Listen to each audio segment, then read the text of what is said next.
संसारमोहन गणेशकवचम् विष्णुरुवाच संसारमोहनस्यास्य कवचस्य प्रजापतिः ऋषिश्चन्द्रश्च बृहती देवो लम्बोदरा स्वयं धर्मार्थकाममोक्षेषु विनियोगा प्रकीर्तिताः सर्वेषां कवचानां च सारभूतं इदं मुनेः। ॐ गं हं श्रीगणेशाय स्वाहा मे पातु मस्तकम्। द्वात्रिशदक्षरो मन्त्रो ललाटं मे सदावतु। श्रीं ॐ ह्रीं क्लीं गमिति वै सततं पातु लोचनं। तालुकं पातु विघ्नेशाः सततं धरणीतले। ॐ ह्रीं श्रीं क्लीमिति च सततं पातु नासिकाम्। ॐ गौं गं शूर्पकर्णाय स्वाहा पात्वधरं मम। दन्ताश्च तालुकां जिह्वा पातु मे षोडशाक्षराः। ॐ लं श्रीं लम्बोदरायेति स्वाहा गण्डं सदावतु। ॐ क्लीं ह्रीं विघ्ननाशाय स्वाहा कर्णं सदावतु। ॐ श्रीं गं गजाननायेति स्वाहा स्कन्दं सदावतु। ॐ ह्रीं विनायकायेति स्वाहा पृष्ठं सदावतु। ॐ क्लीं ह्रीमिति कङ्कालं पातु वक्षस्थलं च गम्। करोपादौ सदा पातु सर्वाङ्गविघ्ननिघ्नकृत। प्राच्यां लम्बोदरा पातु चाग्नेया विघ्ननायका।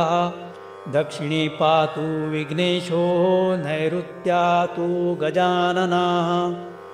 पश्चिमे पार्वतीपुत्रो वायव्या शङ्करात्मजाः।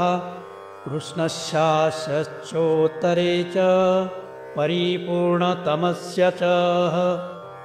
ईशान्यामेकदन्तश्च हेरम्बा पातु चोधर्वताः।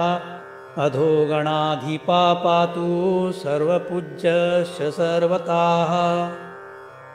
स्वप्ने जागरणे चैव पातु मां योगिनां गुरुः। इति ते कथितं वत्स सर्वमन्त्रोघविग्रहम्। संसारमोहनं नाम कवचं परमाद्भुतम्। श्रीकृष्णेन पुरा दत्तं गोलोके रासमण्डले। वृन्दावने विनीताय मह्यं दिनकरात्मज। मया दत्तं च तुभ्यं च यस्मै कस्मै न दास्यसि। परं वरं सर्वपूज्यं सर्वसङ्कटतारणम्। गुरुमभ्यच्चर्य विधिवत कवचं धारयेत्तु यः। कण्ठे वा दक्षिणे बाहो सोऽपि विष्णुर्न संशयाः। अश्वमेघसहस्राणि वाजपेयशतानि च। ग्रहेन्द्रकवचस्यास्य कलां नार्हन्ति षोडशीम्। इदं कवचमज्ञात्वा योः भजेच्छङ्करात्मजम्। शतलक्षप्रजप्तोऽपि न मन्त्रा सिद्धिदायकाः। इति श्रीब्रह्मवैवर्तपुराणे गणपतिखण्डे संसारमोहनं नाम गणेशकवचं संपूर्णम्। आपल्या समर्पण मराठी चॅनलचा व्हिडिओ आवडल्यास लाईक, सबस्क्राईब व शेअर करायला विसरू नका व नवीन व्हिडिओसाठी बेल आयकॉन प्रेस करा। धन्यवाद।